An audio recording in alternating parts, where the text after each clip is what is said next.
Hola, hola, buenas noches, ¿cómo están? Mi nombre es Diego Lucano, bienvenidos, bienvenidas a una conferencia virtual más de Casa Body Adicciones. El día de hoy estamos una vez más juntos. Querido Carlos, ¿cómo estás? ¿Qué tal, Diego? Buenas noches. Muy bien, muy contento y agradecido de estar nuevamente aquí.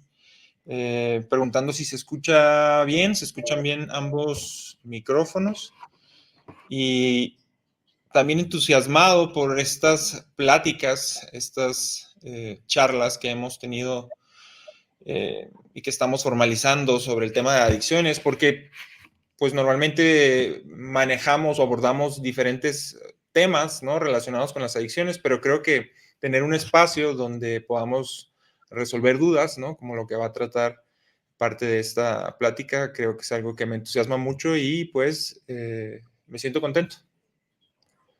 Qué bueno, qué gusto. Yo también, Carlos. Ya nos hacía falta, creo que esta sesión era ahí una deuda que teníamos con la gente que nos hace el favor de conectarse. Pues nada, vamos dando inicio a esta sesión, saludando obviamente a toda la gente que está por acá, Abelín, Lupita, José, Jess, Edith, Rodolfo, Patti, Ana, Lorena, Carlos, Rodolfo, Mario, Edith, Carlos Solís. Bienvenidos, bienvenidas todos y todas a esta charla. Como se los mencionábamos, no sé si alcanzaron ahí a ver el videíto que hicimos el día de ayer, pues vamos a estar contestando sus preguntas. Entonces, si alguien quisiera que atendiéramos alguna de sus preguntas, pues pónganlo aquí en los comentarios y haremos lo propio para contestarlo. Y pues nada, en lo que nos van comentando las personas conectadas, Carlos, ¿qué te parece si vamos empezando con algunas de las preguntas que nos hicieron las personas, ya sea en redes, en vía WhatsApp, etcétera, para ir entrando en materia? Por supuesto, por supuesto. De hecho, creo que la primera pregunta que vamos a responder es una pregunta que pues creo que es una pregunta que todos queremos saber la respuesta, ¿no? Es pues una pregunta que nos induce hacia mucha información en el tema de las adicciones y pues es una pregunta muy interesante que genera muchísima polémica, ¿no? Entonces, no sé si, de hecho, tenemos alguna plática, alguna conferencia que la he impartido, me ha tocado impartirla en algún par de ocasiones y pues ha gustado bastante, ¿no? La pregunta es ¿por qué los adictos no se recuperan? Creo que esa es la pregunta que tenemos no solamente los que trabajamos con adicciones, ¿no? Sino los familiares, inclusive los mismos pacientes, ¿no? La comunidad que muchas veces ve egresar satisfactoriamente a algún paciente y posteriormente o desafortunadamente verlo reingresar o saber que tiene una reincidencia en el consumo de sustancias y pues que al final existen muchísimos métodos, ¿no? Para tratar las adicciones, muchísimas formas, muchísimos programas pues la incógnita es por qué la estadística de recuperación, ¿no? De personas que logran un periodo de abstinencia y que alcanzan la sobriedad, ¿por qué es tan bajo, ¿no? ¿Por qué es tan complejo? ¿Por qué la estadística no nos favorece en términos de personas en recuperación? Bueno, pues es una pregunta que tiene respuestas muy amplias. No sé, me gustaría que nos pudieras compartir, Diego, según tu experiencia en el tiempo que has estado trabajando en clínica, en adicciones, con pacientes que padecen esta enfermedad y que te ha tocado pues ver que algunos de ellos o muchos de ellos no han podido recuperarse, ¿no? Eh, Incluyendo aquellos que están completamente convencidos de que tienen una enfermedad y de que no quieren volver a consumir y que aparentemente llevan un buen proceso y la familia de alguna forma participa, pero sí me gustaría escuchar tu opinión y que pudiéramos compartirle a las personas que nos acompañan, pues alguna guía o orientación a través de esta respuesta que pues que en lo personal es una pregunta que me fascina, ¿no? Fíjate, Carlos, que algo que yo descubrí desde que llegué a este mundo de las adicciones, no al mundo terrenal, Sí, es que es un padecimiento extraordinariamente complejo el de las adicciones.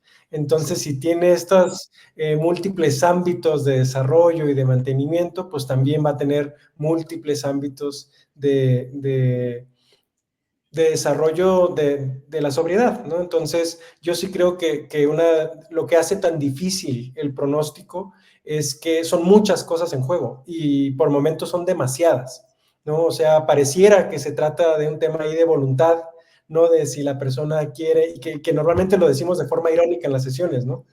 Pues si alguien nos dice, pues deja de consumir ya y con eso es más que suficiente. Pero como bien lo mencionas, hay personas con familias, ¿no? Con motivadores bien importantes, ¿no? Que por mis hijos, por mi madre, etcétera, etcétera.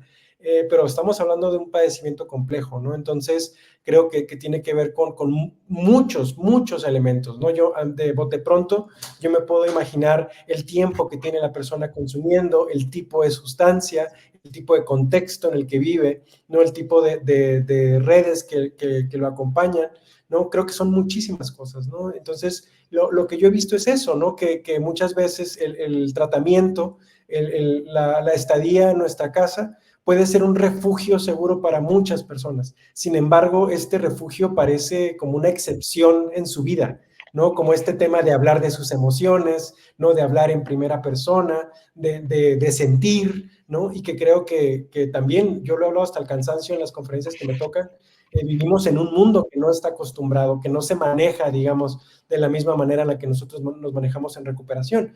En ese sentido, yo pensaría que la enfermedad de la adicción es la norma, hablando en términos de contexto, y la sobriedad es una excepción, ¿no? Entonces, para que eso ocurra, pues tendrían que moverse muchísimas fichas, ¿no? Desde el ámbito de lo personal, de lo individual, como bien decías, la persona que esté dispuesta, que reconozca, que tenga una noción del padecimiento, que tenga una idea de lo que puede ser su vida con y sin consumo, aunado a todo lo demás, ¿no? Entonces, sí creo que hay una de las preguntas que nos preguntaban si había adicciones más rudas que otras, y yo creo que sí, yo creo que la costumbre, por así decirlo, ¿no? Este ciclo adictivo que se repite una y otra vez, los mecanismos cerebrales de recompensa, ¿no? Todo esto que nos encamina de una forma u otra, ¿no? Entonces, yo sí creo que la adicción es una respuesta adaptativa al dolor de la vida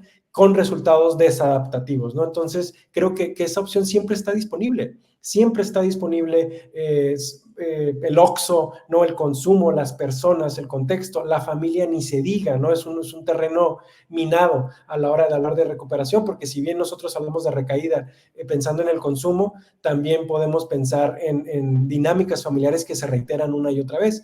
Creo que nosotros lo platicamos hasta con humor, ¿no? Decir cómo nos transformamos cuando nos reintegramos al sistema familiar, ya sea por una visita, ya sea por alguna fiesta, nos transformamos, ¿no? Entonces, creo que no sé si estoy dando demasiadas vueltas, pero pienso que así es la respuesta, complejísima, amplia, ¿no? O sea, podríamos poner ahí 2, 3 puntos, pero yo sí creo, por lo menos en mi experiencia y la formación que tengo, el contexto lo dice todo. Pues en México, por ejemplo, una adicción es muy diferente en otros lados del mundo. La recuperación, lo que pensamos de la salud, por ejemplo, las creencias que tenemos sobre la salud en México, es una cosa bien, bien compleja, pues, porque la adicción no es el único problema de salud pública y es uno de los más invisibilizados, al que menos le importa a la gente. Conversábamos este tema de los tazos dorados, ¿no? De los derechos humanos y todo este tema de los anexos, y tiene que ver con un desinterés social, político, ¿no? Entonces, por lo menos en lo que yo veo es eso, ¿no? Como si bien nosotros proveemos a la persona de un contexto adecuado para que esto se desarrolle, un sentido de conciencia de enfermedad, un sentido de recuperación, de sobriedad, de salud a largo plazo, sí pienso que el mundo no es un lugar apto para esto, ¿no? Entonces ya no hablemos de lo violento que pueden ser las drogas, sobre todo las de última aparición, el fentanilo, ¿no? Esto que comentábamos hace rato,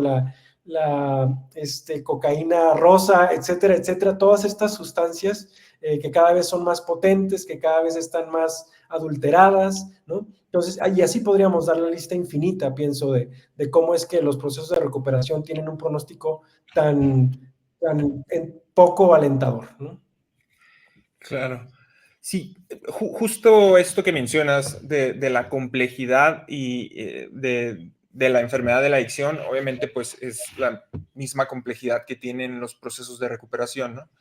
Me gustaría de alguna forma aclarar la pregunta de por qué los adictos no se recuperan, que generaba cierta controversia desde hace varios años, que algunas personas creían o contestaban a esta pregunta, ¿no? No, pues yo conozco adictos que sí se recuperan, la recuperación sí existe y realmente pues entendemos y sabemos que la recuperación existe, pero con esta pregunta pues nos enfocamos en por qué los tratamientos no funcionan o por qué no tenemos un resultado favorable, ¿no? Y estos ejemplos de los diferentes contextos o factores, ¿no? que componen a esta enfermedad, yo lo ejemplifico como un cubo de Rubik, ¿no? Que son 3, 4, 5 colores distintos que podrían ser los diferentes factores de la persona que está lidiando con esta enfermedad y que está intentando recuperarse y que pues sabemos que este juego, ¿verdad? Este cubo pues tiene diferentes lados y pues que es todo un tema poder completar este juego y poder lograr que cada uno de los lados tenga el mismo color, ¿no? Y en recuperación básicamente es lo mismo, ¿no? Hay veces que logras establecer un lado, como mencionas, en un tratamiento, en un ambiente controlado, ¿verdad? Donde no hay faltas de respeto, donde no es un ambiente hostil, donde se le da el valor a la persona, donde hay estructura, donde se le invita a crecer, a madurar.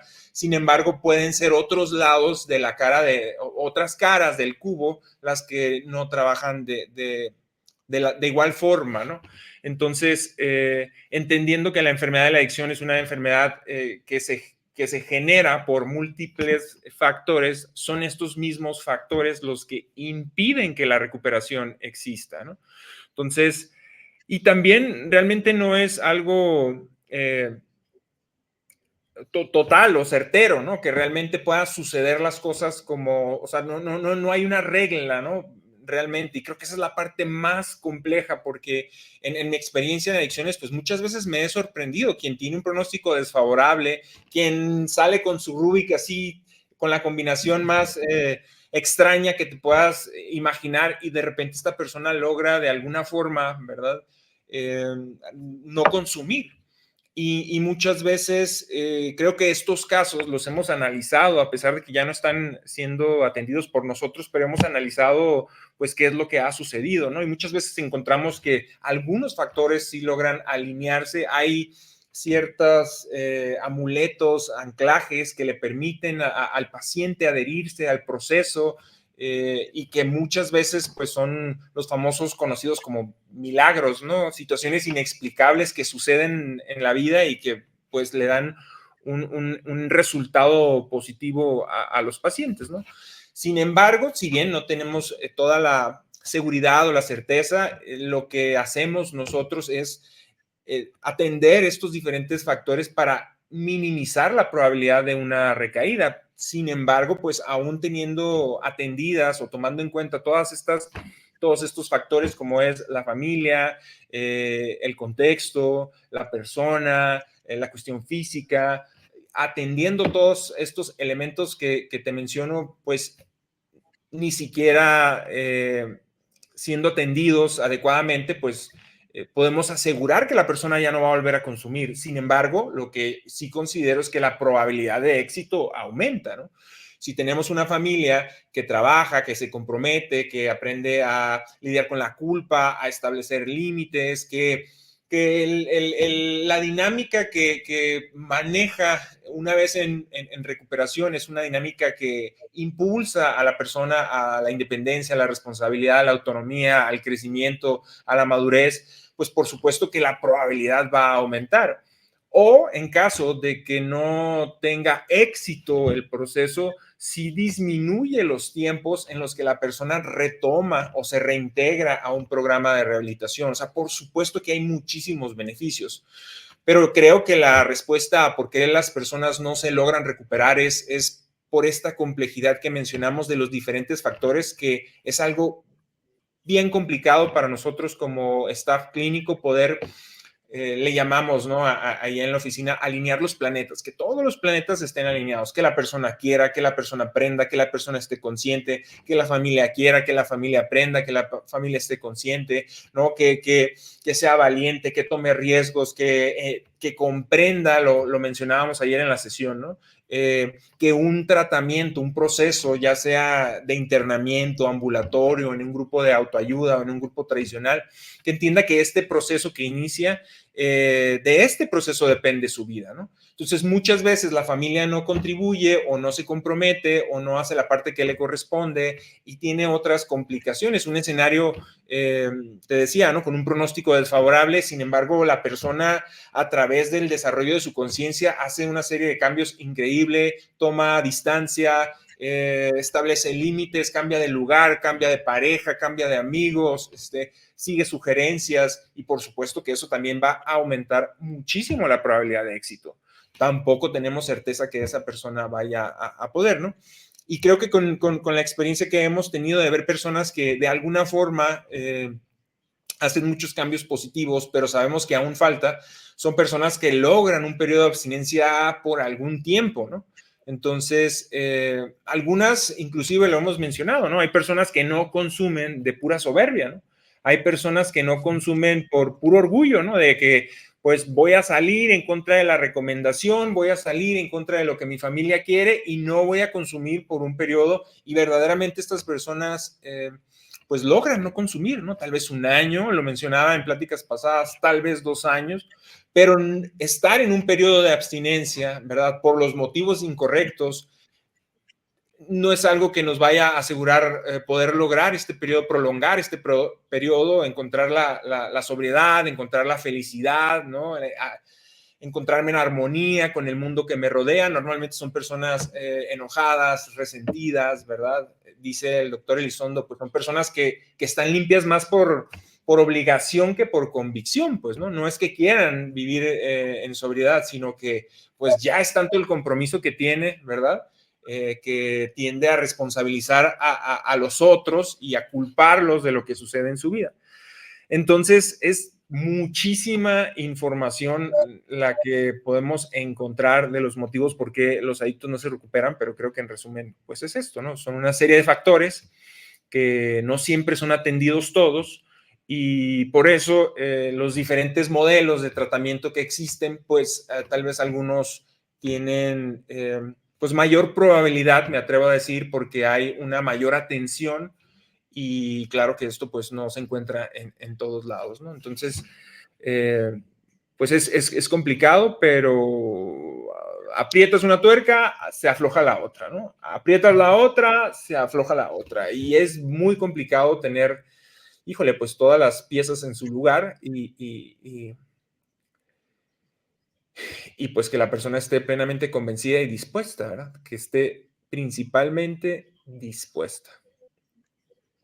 Claro, creo que la forma en la que nosotros pensamos la sobriedad es justo esta frase famosísima, ¿no? En los grupos, que es, hay que cambiarlo todo, ¿no? Entonces, cambiarlo todo tiene su chiste, ¿no? Tiene su complejidad, tiene su duración ahí, o sea, cambiarlo todo, pues es desaprender muchas cosas y aprender otras nuevas, ¿no? Y es cambiar lógicas, cambiar juicios y actitudes, dice el programa, ¿no? Y es una cosa extraordinariamente compleja, así nada más, poniéndosela a un individuo, dejando el mundo afuera, nada más tratando que un individuo cambie el rumbo que ha llevado toda su vida, en sí mismo ya es un reto gigantesco. Carlos, ¿te parece bien si contestamos una pregunta de las personas que están conectadas en este momento? Claro que sí, por supuesto. Mario nos dice, ¿qué ocurre para que una persona desarrolle con facilidad una adicción y otras no? Preguntón, creo que es una pregunta bien valiosa, bien importante. Lo decían mucho en el tema de los veteranos de Vietnam que eran adictos a la heroína y decía, pues allá en esa guerra había de todo, ¿no? Y por qué unos desarrollaron la dependencia y otros no. Tú, en tu experiencia, Carlos, ¿cómo te ha ido para distinguir, digamos, justo estos factores que ya mencionamos para que una persona desarrolle una adicción y otra no?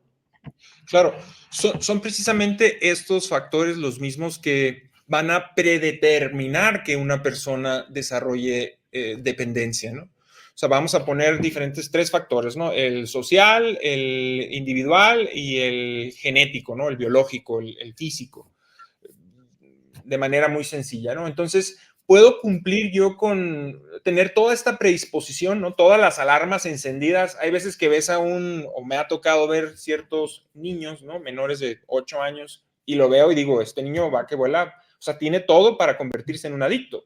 ¿Qué es lo que hace falta para que este niño se convierta en un adicto, ¿no? Y pues lo que le hace falta es el contacto con la sustancia, ¿no? Entonces muchas veces pues es tiempo y es contacto. Entonces estos factores que van a predeterminar pueden estar todos encendidos, pero mientras la persona no tenga este contacto con la sustancia, la persona no va a desarrollar una dependencia. Entonces, en las pláticas preventivas, lo hemos mencionado en algunas ocasiones, en las pláticas preventivas, pues es básicamente eso, la persona que está debajo de un puente, la persona que empuja un carrito, todos estos tazos dorados, las personas que caminan en psicosis por la calle, son personas, ¿verdad? Que ellos, cuando tuvieron este primer contacto, no deseaban terminar en esas condiciones. Sin embargo, como es una moneda al aire, no tenemos la certeza de quién sí y quién no. La única certeza es que si no consumes, la probabilidad de que termines en esas condiciones no va a existir. Entonces, en los modelos preventivos, lo que hacemos es, ok, probablemente tú puedas consumir, ser funcional, ser responsable, tener una familia, ser exitoso, consumir de manera recreativa, una vez al mes, una vez cada 6 meses, una vez al año, divertirte mucho, irte a una fiesta electrónica en donde tú quieras del mundo, divertirte y regresar y continuar con tu vida. Pero eso no lo sabemos. Yo estoy seguro que estas personas que están debajo del puente, ¿verdad? En condiciones muy tristes, pues son personas que a lo mejor tenían este proyecto. Yo voy a consumir de forma recreativa, ningún adicto inicia su vida consumiendo, diciendo, yo voy a consumir y voy a terminar en las peores condiciones, pues todos aquellos que consumen, pues inician con esta fantasía de ser recreativa y funcional. Entonces, ¿por qué unos sí y por qué unos no? Por los diferentes factores. Hay quienes tienen la personalidad adictiva, hay quienes tienen un contexto o una dinámica familiar que pues favorece esta personalidad, ¿no? La inmadurez, la dependencia, la cero tolerancia a la frustración, la sobreprotección, que no sepan resolver sus mismos conflictos. Entonces están todas estas alarmas encendidas y además tenemos una historia, unos antecedentes familiares de alcoholismo en el abuelo, drogadicción en los tíos, ludopatía en la abuela. Entonces, todas las alarmas están encendidas, pero si la persona no tiene contacto o no se mete a un casino o no desarrolla esta conducta, pues es pues casi imposible que la persona desarrolle una dependencia. Entonces, realmente es una moneda al aire y creo que la única forma, podemos estar seguros de quién no la va a desarrollar, el que no consume. Pero una vez que consuma, verdaderamente no tenemos, lo mencionábamos hace rato, certeza de quién sí y quién no, ¿verdad? Entonces, el otro día, hace un par de años, me parece que dimos una plática en Celaya que estaba saturado de jóvenes entre 16 y 10 años, ¿recuerdas? Eran como 200 jóvenes acá en el campestre en Celaya. Y pues la realidad es que mencionamos, pues no, muchas de las personas, muchos de los chavos que están aquí van a tener que llegar en estas condiciones, pero ninguno va a iniciar su consumo de esta forma. Entonces, nuestra motivación o nuestro empuje o nuestra invitación era eso, pues, ¿no? A toda costa evita las sustancias, a toda costa evita las drogas, porque también por otro lado, ¿no? Espero estar contestando la pregunta de Mario, pero por otro lado, puede haber una predisposición genética, biológica, antecedentes de esquizofrenia, de bipolaridad, de algunos otros padecimientos mentales que se detonan con el uso de sustancias, entre ellas la marihuana, pues, ¿no? Aquella que están legalizando y que están buscando comercializar, pues es una sustancia que a ponerla al alcance de las personas la probabilidad de que estas personas con estos antecedentes pues se desate una psicosis o algún otro padecimiento, aumenta muchísimo, pues, ¿no? Entonces, verdaderamente no sabemos si Diego Alucano consume marihuana hoy pueda generar un brote psicótico, o yo, o cualquiera de las personas que nos está viendo, o cualquier persona. Entonces, ¿cómo no va a desarrollar ese brote psicótico? ¿Cómo no se va a volver adicto? Pues no consumiendo. Pero la persona que consume verdaderamente es un volado al aire, ¿no? Fíjate que Isa nos hace un comentario adicional que creo que también vale la pena retomar. Nos dice, a lo que pregunta Mario, mi grupo compartió un compañero que hay quienes nacen así, o sea que socialmente el entorno fuera favorable y positivo y a pesar de eso desarrollan la adicción. ¿Es correcto? Con base científica. Yo creo que va muy de la mano de lo que acabas de decir sobre la predisposición genética, ¿no? Yo creo que un comentario que a mí me gustaría hacer, que he visto mucho, es justamente esto que Isa nombra como el entorno favorable y que creo que habría que cuestionarlo, ¿no? Porque no sé si estás de acuerdo, Carlos, pero yo he visto muchas personas que hablan de infancias felices, ¿no? Que no nos hizo falta nada y se refieren estrictamente al tema de la estabilidad económica, ¿no? Pareciera que ahí se llenó el tanquecito y es algo que yo he visto muy de cerca, ¿no? Como personas muy confundidas, ¿no? De, oye, no solamente que desarrollan la adicción, sino que dicen, oye, pero si todo está bien, ¿no? Tenemos esta frase paradigmática en la casa, donde un compañero nos decía, oye, pero si yo no tengo ninguna herida de la infancia, ¿no? Como con el desarrollo de la adicción bien denso, bien pesado, que con estas psicosis o brotes psicóticos que mencionas, y que creo que vale mucho la pena ponerle la lupa a eso, ¿no? ¿Cuál fue el entorno favorable y positivo, ¿no? Y que creo que una palabra que se nos pasa de repente tiene que ver con entornos seguros, ¿no? Entornos de comunicación segura, ¿no? Donde una persona se sienta libre de expresarse y que lo hemos hablado hasta el cansancio. De repente, esta sobreprotección puede convertirse también en un factor de riesgo, ¿no? Como esta resolverle todo, ¿no? Que cualquier necesidad que tenga habrá que solventarla en ese momento, ¿no? Entonces, complementando un poco la respuesta que nos dabas, Carlos, en cuanto a la predisposición genética y todas estos, la base biológica, digamos, que independientemente de todo lo demás puede detonar la adicción, yo sí creo que vale la pena cuestionar este tema del entorno favorable. No sé tú qué pienses. Sí, claro, totalmente, digo, sobre todo porque no todos, o sea, favorable para quién, ¿no? O sea, no todos recibimos los estímulos o la información de la misma forma, ¿no? Me acuerdo en Ensenada una vez en una plática una señora me preguntó que porque si tenía dos hijos viviendo en este mismo entorno, que eran casi de la misma edad, porque uno había desarrollado dependencia, adicción, y el otro no. Y le dije, pues es que es muy sencillo, ¿no? Incluso en este momento tenemos el ejemplo. O sea, tú, Diego, estás dando la plática, yo estoy dando la plática, pero ninguno de los dos la está viviendo de la misma forma, ¿verdad? Ni estamos en el mismo lugar, ni la estamos recibiendo, ni dando, ni nos está impactando de la misma forma, ¿no? Entonces, yo le platicaba, usted, señora, está aquí en la conferencia, yo la estoy dando, pero en el mismo tiempo, en el mismo lugar, en el mismo, pero estamos viviendo situaciones completamente distintas. Entonces, esa podría ser una, ¿no? ¿Favorable para quién? Y bueno, como mencionas, una vez que se nos permite, ¿verdad?, adentrarnos un poco en el proceso de los pacientes y sobre todo cuando la familia participa y también nos permiten revisar un poco su historia, pues empezamos a encontrar muchas situaciones que están normalizadas, ¿no? Que impactan de una manera muy profunda a los pacientes, ¿no? Mencionabas ahorita, pues el tema económico, hay unos que no tienen problema con carencias económicas, hay otros que sí, y ambos están ahí, pero hay otros problemas, ¿no? Mencionabas como la sobreprotección, mutilar, le llamamos a las personas, ¿no?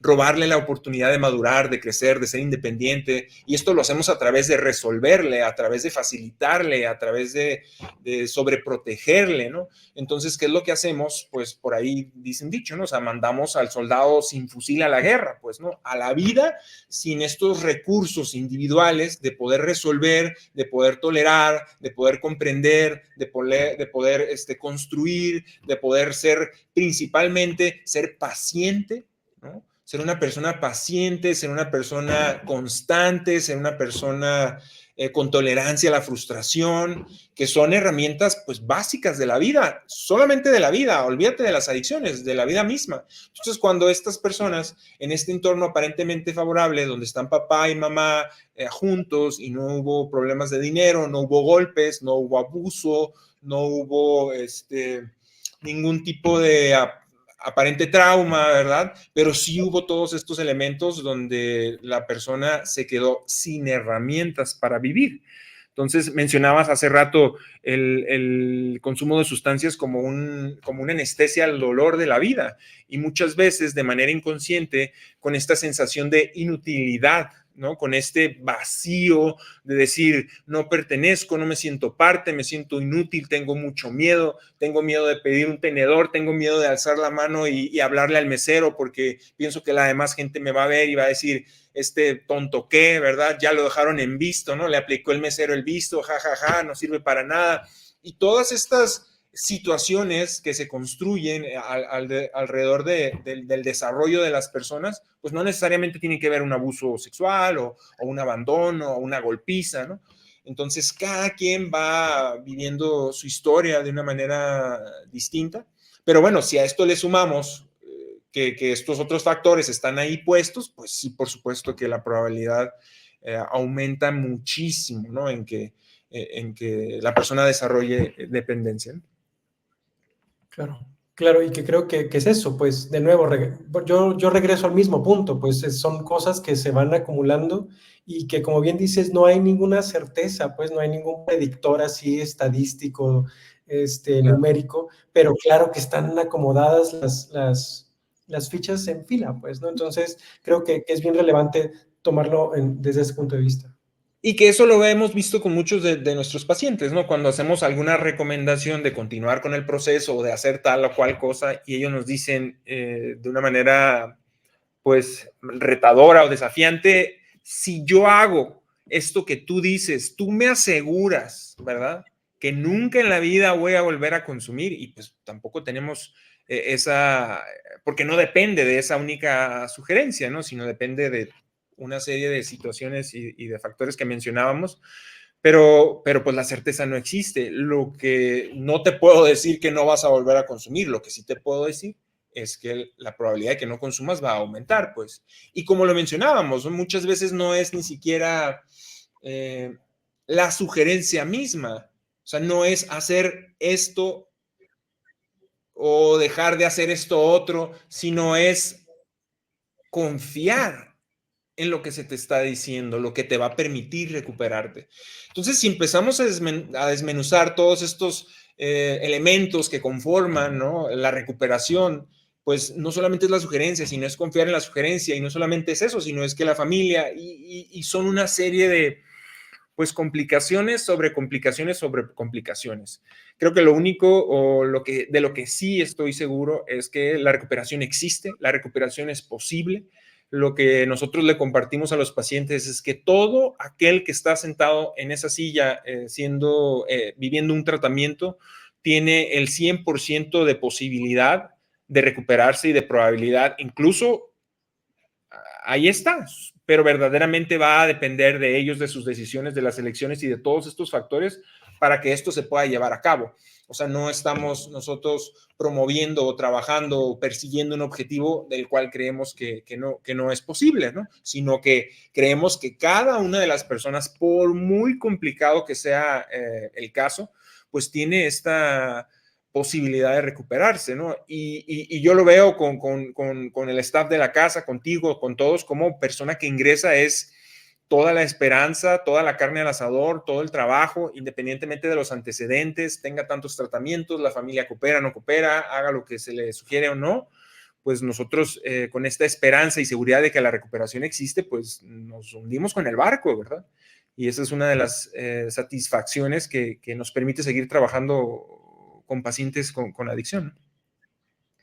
Claro. Y mira, creo que acabas de responder una pregunta que nos hace María, justamente en el tema de la esperanza. Y era eso, ¿no? De, pues, si es tan complejo, entonces, ¿cómo le hacen? ¿No? Y que creo que ahí Okay. estás dando la respuesta, ¿no? Es como, claro, que es un tema complejísimo y que seguro te ha tocado en otros terrenos de la salud mental. Hay gente que a uno o le saca la vuelta a este mundo de las adicciones o les tiene un respeto bien importante a quienes hacemos esto, porque, claro, es esta conjunción de medio atípica de recibir algo complejísimo y abrazarlo con esperanza, ¿no? Entonces, creo que no se trata solamente de buenos deseos, pero sí creo que es esto, pues, como entender que así como se unieron todas estas factores para generar una adicción, se pueden unir para generar una vida en sobriedad. Claro, totalmente. Y digo, y tenemos pues muchos casos que viven en sobriedad y que se mantienen en recuperación y que pues generan mucha satisfacción y que tienen un compromiso de compartir que es posible recuperarse, ¿no? Entonces tal vez pudo haberse inclinado un poco la balanza con las preguntas de, oye, pues qué difícil, ¿no? Desahuciando a la gente y todos desmotivados, ¿no? Pues entonces ya ni qué hacer, ¿no? No, sin embargo, verdaderamente sabemos y creemos que es posible la recuperación para todos, pero estamos hablando de lo complejo que es. Entonces yo pongo a veces como ejemplo si el familiar ha generado ciertas complicaciones en la dinámica en casa, ¿no? En todas estas quejas que normalmente o información, ¿no? Que nos facilita la familia sobre el comportamiento y la dinámica que genera que nuestro paciente, su familiar esté en su casa. Pues imagínate qué complejo se pone tener a 15, 20 personas tratando, ¿no? Resistiéndose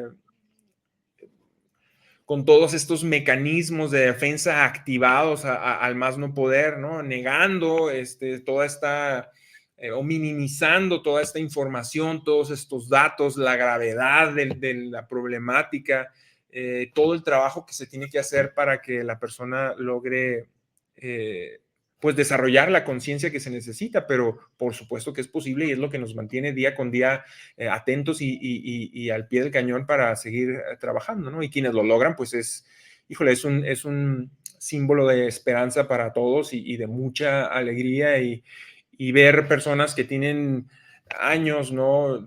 Te he compartido algunos mensajes de, oye, Carlos, de repente personas que se ponen en contacto de hace mucho tiempo, oye, tengo 15 años, yo te conocí cuando yo era joven, te conocí e hicimos y estoy limpio y muchas gracias.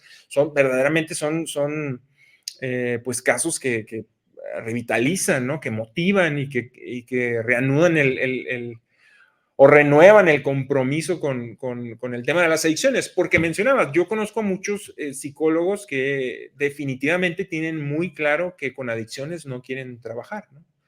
Y bueno, adicciones hay muchísimo trabajo y esto no va a parar. Entonces también conozco muchos psicólogos que dicen trabajar con adicciones y que verdaderamente pues a veces creen que es mucho más sencillo de lo que parece, ¿no? O sea, que es bueno, pues que la persona no consuma y que se mantenga sin consumir. Pero ya cuando entras a este mundo, pues sí te das cuenta que es un poquito más complicado que nada más no consumir, ¿no? Claro. Y fíjate que hablando de esto, de la abstinencia y de lo que pasa después de los procesos, tenemos una pregunta que nos hicieron en internet que justamente habla de esto, ¿no? ¿Cómo se sana la sensación de vacío que se experimenta al momento de dejar de consumir? Y si esa sensación desaparece definitivamente con el trabajo de los 12 pasos. Tú qué dices, Carlos? La sensación de vacío. Mira, yo creo que aquí ya nos metemos en el terreno espiritual, ¿no? Y creo que parte importante, indispensable y básica de la recuperación es el desarrollo espiritual de las personas, ¿no? Este sentido de pertenencia, este sentido a la vida, ¿para qué me recupero? ¿Para qué estoy aquí? ¿Para qué dejo de consumir? Y creo que eso se logra a través de la espiritualidad, ¿no? Y hay muchas formas de desarrollar la espiritualidad. Entonces, se sabe o se escucha o se menciona que la espiritualidad es como andar en bicicleta, ¿no? Si dejas de pedalear, pues te vas a caer. Y lo mismo sucede con los procesos de recuperación, ¿no? Hay que estar buscando continuamente este desarrollo espiritual, encontrar diferentes formas y buscar mantenerlo, ¿no? Porque yo lo que le comparto a los pacientes, ¿no? Es esta sensación desaparece. Creo que es bien importante y lo que nosotros buscamos mucho en Casa Body es que la persona conozca su enfermedad, conozca las características de su enfermedad, se conozca no solamente a sí mismo, sino que conozca, por así decirlo, al enemigo, porque al ser una enfermedad que no tiene cura, es una enfermedad mental que vas a padecer por el resto de tu vida. Y es importante que sepas exactamente cómo funciona, ¿no?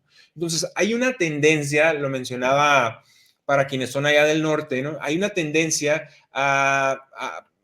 hay unos caballos que se rentaban anteriormente y que tenían una ruta ya trazada y pues que a veces no tenías que hacer absolutamente nada, ¿no? El caballo ya se sabía su ruta y siempre quería volver a su punto de partida. Así fuera a media ruta o a 3/4, él ya se quería regresar a su zona de confort. Y mucha de esta enfermedad, pues es algo que sucede, ¿no? Busca constantemente estarnos poniendo en esta situación cómoda, ¿no? Y es una enfermedad que tiene como característica este vacío espiritual. Y es importante que sepa que el vacío espiritual va a existir, que hay una forma de llenarlo y que si no continúo trabajando en este mantenimiento, pues seguramente esta sensación va a reaparecer, ¿no? Entonces, yo he tenido la oportunidad de trabajar con algunos pacientes que me recuerdo cuando estaban en una clínica y me decían, oye, llegó una persona que ha estado en recuperación, que tuvo 15 años en recuperación, fue a los grupos, era padrino, todo con el programa de los 12 pasos y la persona recayó, ¿no? La persona está aquí en tratamiento y bueno, pues te va a corresponder a ti acompañar a esta persona y bueno, entonces yo decía, qué raro, ¿no? Una persona que va a grupo, una persona que se apadrina, una persona que trabaja los pasos, una persona que da servicio, pues es una persona que haya recaído, vamos a averiguar, ¿no? Entonces ya una vez que empiezan las entrevistas, ¿no? Y las sesiones, pues te das cuenta que es una persona que había detenido su desarrollo espiritual, se había ausentado en su participación en los grupos, había dejado de apadrinarse y no solamente eso, ¿no? Sino estaba empezando a llevar ciertas prácticas que van en contra de los principios espirituales, ¿no? La deshonestidad, la irresponsabilidad y pues sabemos que este tipo de comportamiento, ¿no? Poder no atender mi proceso de recuperación y mi desarrollo espiritual y empezar a abandonarme y abandonarlo, pues tiene como consecuencia un consumo de sustancias, ¿no?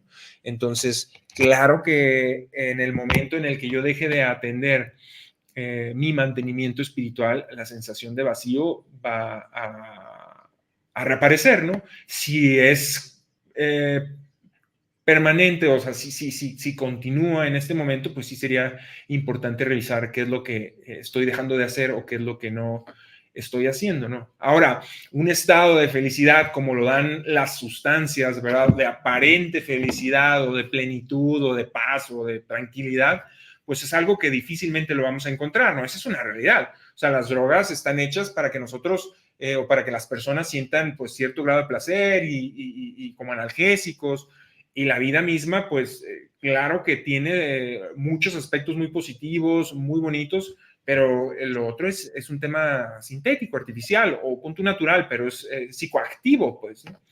Entonces, tal vez disminuir mis expectativas sobre la vida, trabajar en mi desarrollo espiritual y seguramente yo te puedo compartir que he visto y el día de hoy pues vivo situaciones en mi vida que no cambiaría por nada del mundo, pues, ¿no? Y no siento el rush que se puede llegar a sentir tal vez o el efecto que se puede llegar a sentir con alguna sustancia psicoactiva, pues, ¿no? Entonces, saber y conocer que mi enfermedad o la enfermedad va a estar ahí presente y que en el momento en el que yo deje de atenderme, va a reaparecer esta sensación de vacío y se van a generar otras necesidades, ¿no? Creo que es importante esto que mencionas de la vida tal cual, ¿no? O sea, creo que este tema del vacío es bien amplio y tiene que ver con muchos ámbitos de la vida humana. Y uno de ellos tiene que ver con el duelo que uno vive una vez que deja de consumir. Y es justo esto que mencionabas de esta euforia o sensación de paz o de logro o de lo que sea, no la vamos a volver a vivir. Y yo he tenido gente llorando amargamente enfrente de mí con este duelo, con este vacío que dice, es que yo quiero ser esa persona que era cuando consumía, ¿no? Porque cuando yo consumía, era yo el rey del mundo, pues podía, no tenía ansiedad, podía pedir la cuenta, podía bailar, podía hablar inglés, y que creo que tiene que ver con aspectos bien profundos y bien complejos de cada persona, ¿no? Y que creo que la psicología lo ha explicado. Dime, Carlos.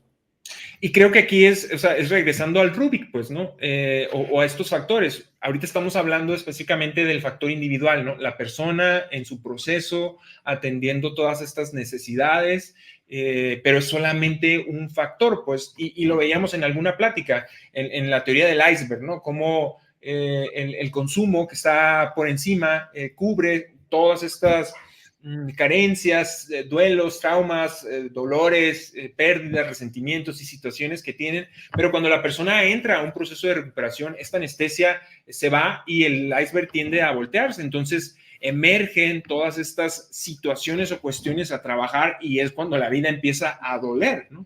Y muchas veces yo veo pacientes viviendo el proceso y cuando los veo, digo, no significa que no pueda ser así, pero cuando los veo muy contentos y muy tranquilos, digo, pues o sea, evidentemente no ha concientizado de lo que hace falta por trabajar, pues, o de lo que se necesita trabajar, porque una vez que le entras verdaderamente al proceso, pues créeme que se te acaba la sonrisa, ¿no? Porque es meter a proceso traumas, dolores, causas, ¿sabes?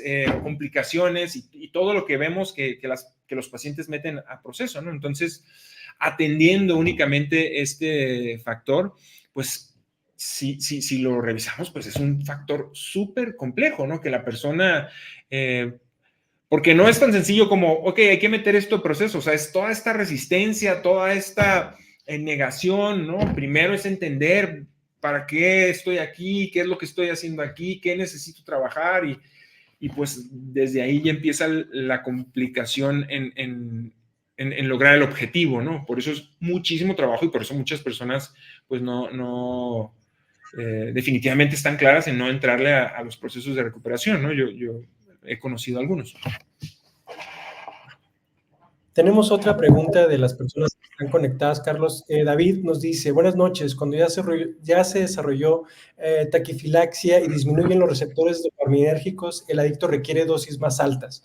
Mi pregunta es, en promedio, ¿cuánto tiempo se requiere para que la cantidad de receptores vuelvan a niveles normales? Gracias. Yo creo, Carlos, para responder esta pregunta, pues varía mucho de la sustancia, pienso. Nosotros hemos recibido personas en brote psicótico que varía muchísimo, ¿no?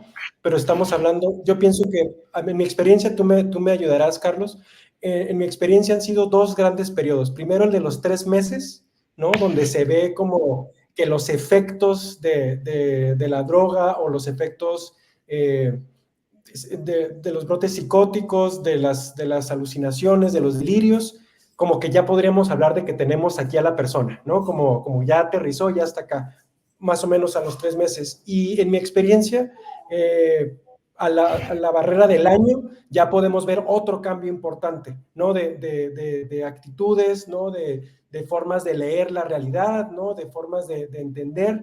Y lo que la teoría nos señala son 18 meses en general, ¿no? Como la media en promedio del tiempo. No sé tú si en tu experiencia hayas visto, perdón, otros Sí. periodos distintos, pero esto que yo cuento consiste más o menos en esos 3 periodos, los 3 meses, el año y los 18 meses. No sé si tú lo hayas visto distinto. Claro, digo, obviamente la pregunta es bien compleja porque pues no tenemos certeza o no tenemos el tiempo exacto, ¿no? Pero así como lo mencionas, creo que nos puedes ilustrar de una manera muy positiva.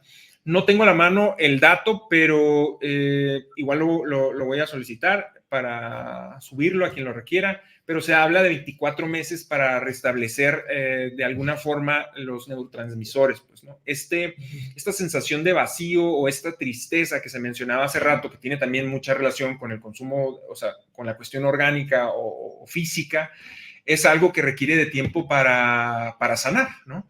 Pero así, justo como lo describes, pues también sería preguntar una persona que tiene cáncer en cuánto tiempo se recupera, ¿no? Y con cuál tratamiento. Y verdaderamente que varía de una persona a otra.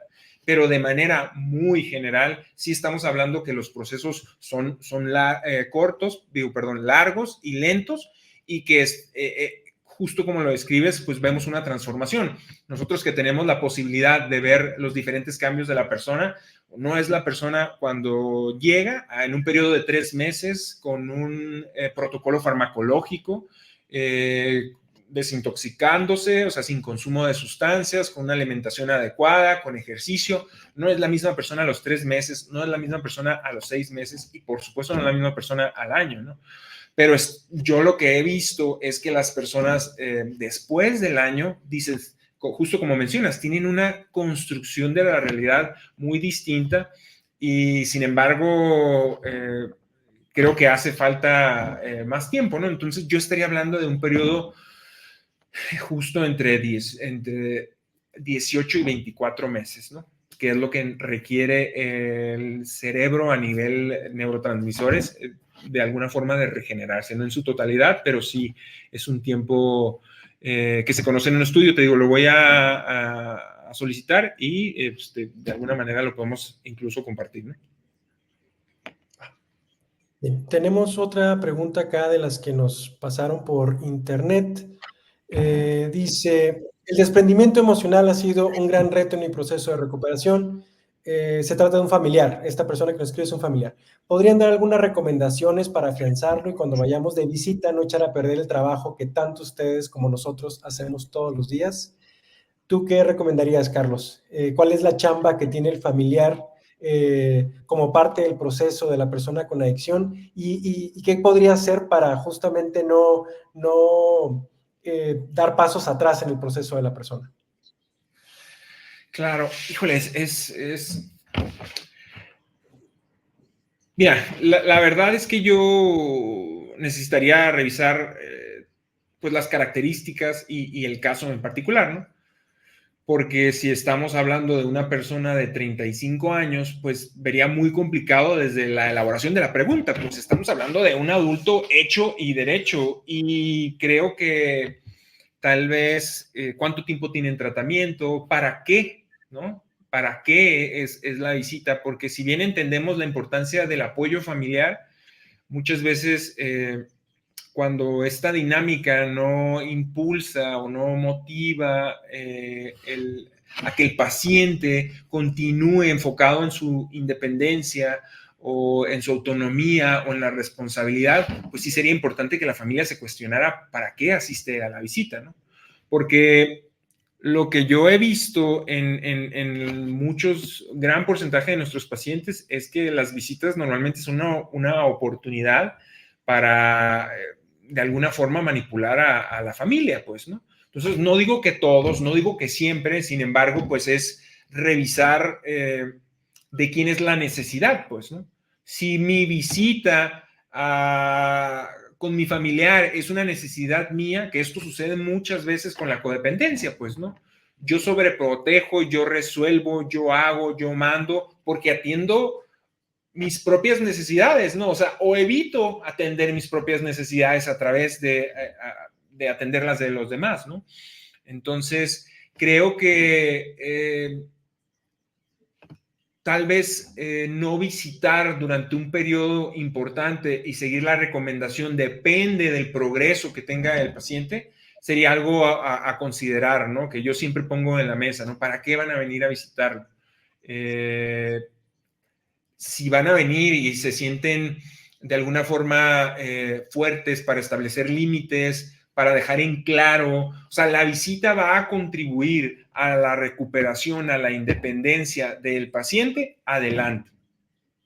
Si no va a contribuir, de una manera en que lo impulse a la independencia, a la autonomía y a la responsabilidad, entonces yo revisaría cuál es el motivo, pues, ¿no? De venir.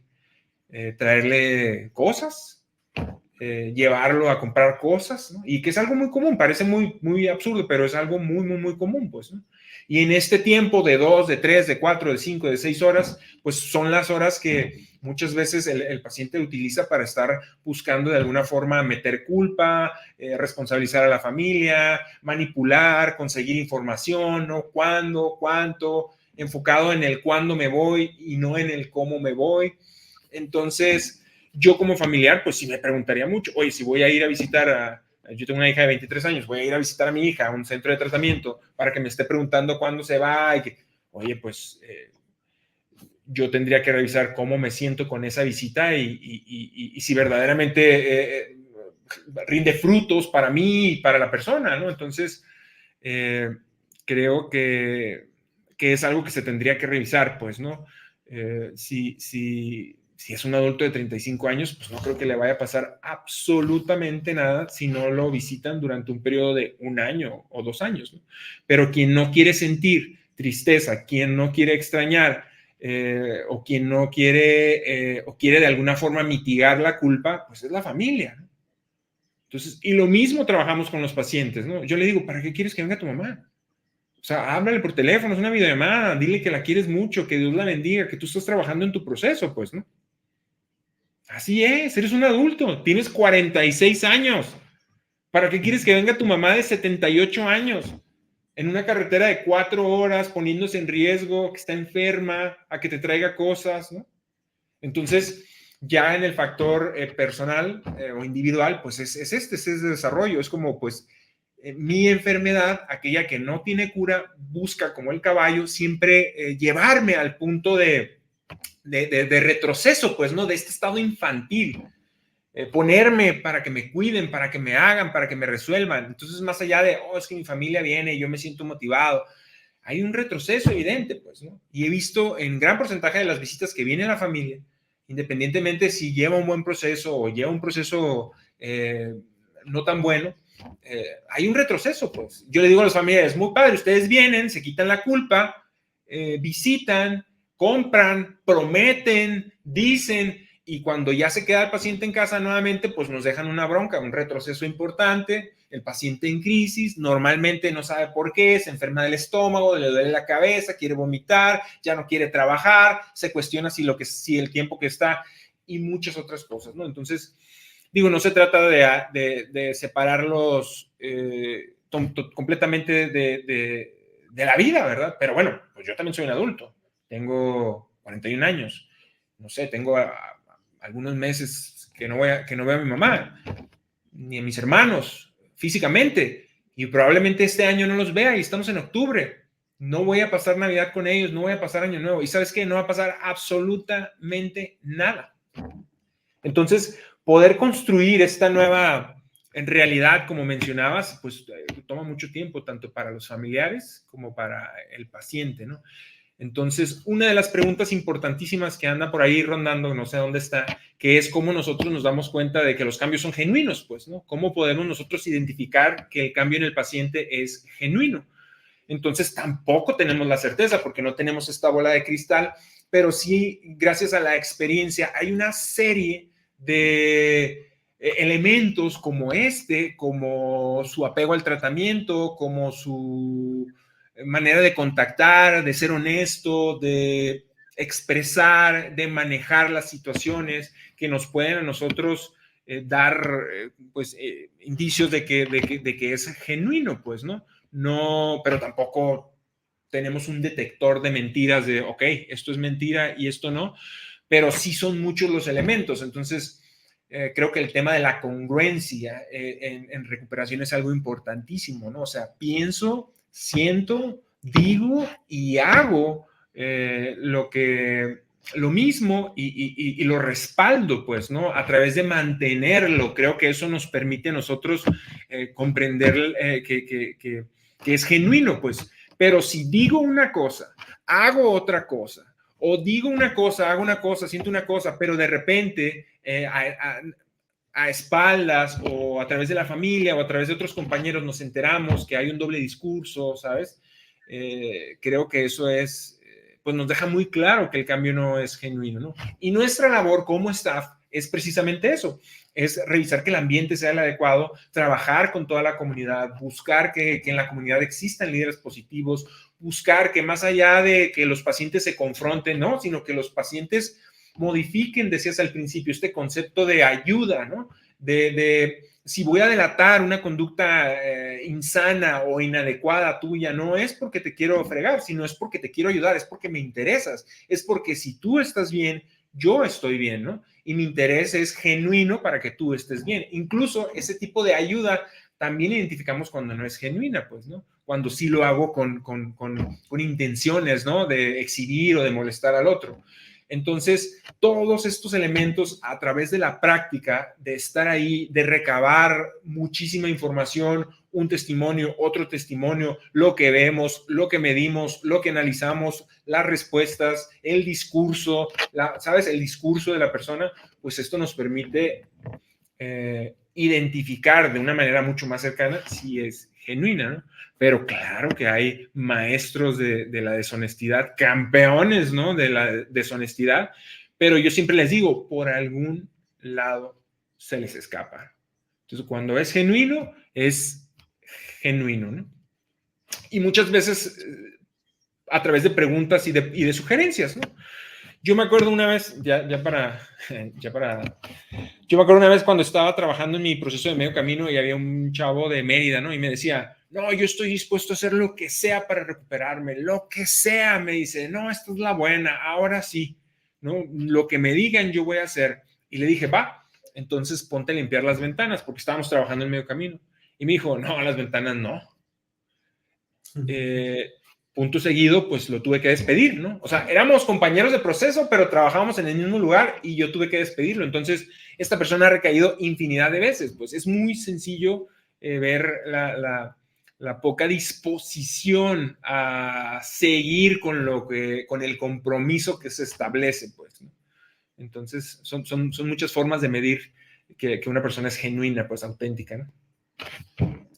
Y que creo que retomando este tema del desprendimiento tiene muchísimo que ver con la responsabilidad, es decir, la capacidad que tiene la persona de hacerse responsable justamente de estos elementos de la congruencia que mencionas. Es decir, qué tan capaz soy de hacerme responsable de lo que pienso, de lo que digo, de lo que hago, de lo que siento, ¿no? Y que creo que tu respuesta es bien importante, pues, ¿no? El tema este de cuál es el propósito de la visita, ¿no? ¿Cuál es la intención detrás de todo esto? Y que se conecta mucho con el tema de lo auténtico, genuino que puede ser un proceso de cambio, porque como bien dices, se nota, ¿no? De lejos se nota quien tiene esta intención y que incluso mucha gente se equivoca, ¿no? En el camino, pero uno se da cuenta que tiene este propósito bien claro, pues de aprender, de hacerlo diferente, de escuchar, de dejarse guiar, como bien dice el programa, que todo eso alimenta el tema de la responsabilidad. Y justo como lo mencionaba ahorita, ¿no? O sea, este contacto con la familia por parte del paciente es una oportunidad de manera directa del paciente de negociar o de conseguir o de buscar, ¿no? Satisfacer sus necesidades de manera consciente, pero de manera inconsciente, pues existe este retroceso a un estado infantil. Lo mismito sucede con la familia, pues, ¿no? Por muy preparada que venga, por muy Al-Anon y las lecturas y la terapia, pues también es exponerse, arriesgarse, ¿verdad? A que en una de esas, pues no le salga, ¿verdad? A que sea tanta la insistencia, porque al final la codependencia y la adicción son pues dos caras de la misma moneda, ¿no? Tanto el adicto es la kriptonita del codependiente como el codependiente es la kriptonita del adicto. Entonces, estar teniendo este contacto, pues no es otra cosa que ponerse estar constantemente poniéndose en riesgo, ¿no? ¿Hasta cuándo? Hasta que los dos consigan lo que quieren, que es uno, olvidarse de su vida y de sus necesidades, y el otro, pues conseguir lo que quieren. Bien, Carlos, pues se nos está acabando un poco el tiempo y tenemos muchas preguntas por responder, pero creo que el día de hoy el coladito estuvo bonito, ¿no? Creo que abarcamos varios temas importantes, se quedan en el tintero algunos bien relevantes. Diego nos pregunta, por ejemplo, el tema del estigma como obstáculo para la recuperación. Isa nos habla un poquito del tema de la educación en las infancias, ¿no? ¿Cómo le hacemos para prevenir con el tema de los críos en casa, ¿no? Pensando que ahí es el caldo de cultivo para el desarrollo de las adicciones. De las preguntas que nos hacen en internet, también está esta sobre, oye, esto nunca se quita, ¿cómo esta personalidad se va a quedar para siempre? Entonces yo te propongo, Carlos, que a lo mejor hagamos una nueva versión de esta interacción para seguir contestando preguntas, para seguir atendiendo los temas que la gente que nos ve nos pide y pues seguir haciendo este trabajo de servicio, no sé cómo veas. Totalmente de acuerdo. No tengo, de hecho siento que le podemos dar si quieres otras 2 horas, no tengo ningún problema. Sí, no, Pero no, la verdad es que me gusta muchísimo y yo estoy abierto a seguir contestando y como lo mencionas, pues es el servicio que nosotros podemos otorgar y con todo gusto. Pues si te parece bien, Carlos, lo dejamos bien aquí por el día de hoy. Creo que nos quedamos picados, creo que hay mucho trabajo que hacer. Me da mucho gusto que haya gente interesada en hacer preguntas, en compartirlas con nosotros. Pero bueno, aquí seguiremos al pie del cañón respondiendo preguntas, dando información. Y pues nada, Carlos, te agradezco muchísimo, muchísimo que No, la disposición, el tiempo para hacer este trabajo. Y pues nada, nos veremos aquí en 2, 4 o no sé cuántas semanas. muchísimas gracias. Buenas noches a todos y gracias por sintonizarnos. Cuídense mucho, hasta luego.